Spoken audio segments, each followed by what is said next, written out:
మీ అందరికీ నా హృదయపూర్వకమైనటువంటి వందనాలు చెల్లిస్తున్నాను.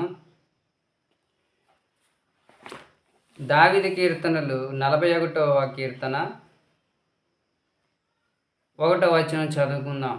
బీదలను కటాక్షించువాడు ధన్యుడు, ఆపత్కాలమందు యెహోవా వానిని తప్పించును. యెహోవా వానిని కాపాడి బ్రతికించును. హల్లెలూయా.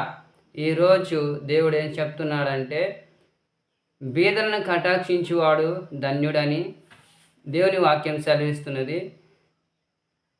నీ ప్రయాణంలో నువ్వు వెళ్తున్నప్పుడు నీకు బీదలు ఎదురుపడినప్పుడు వారికి నీవు నీ చేతనైనంత మట్టుకు సహాయం చేసినట్లయితే, ఆపత్కాలమున నీవు ప్రార్థించినప్పుడు దేవుడు నీకు సహాయం చేస్తాడని ఆయన చెప్తున్నాడు.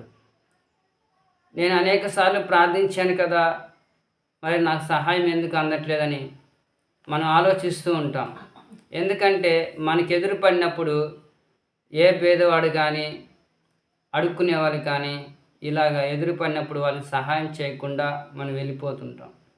కానీ దేవుడు అంటున్నాడు, బీదవాళ్ళని కటాక్షించువాడు యెహోవాకు అప్పిచ్చువాడు అన్నాడు.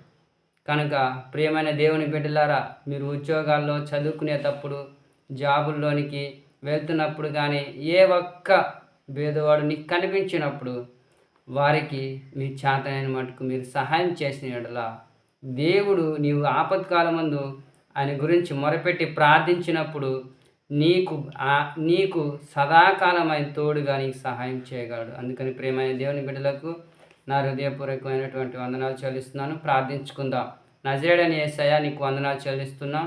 ఈ వాక్యం ద్వారా మాతో మాట్లాడి మమ్మల్ని బలపరిచినందుకు నీ బిడ్డలందరూ నీవు అభిషేకించి దీవించమని నజరేయుడైన యేసు నామములో ప్రార్థిస్తున్నాం తండ్రి. ఆమేన్.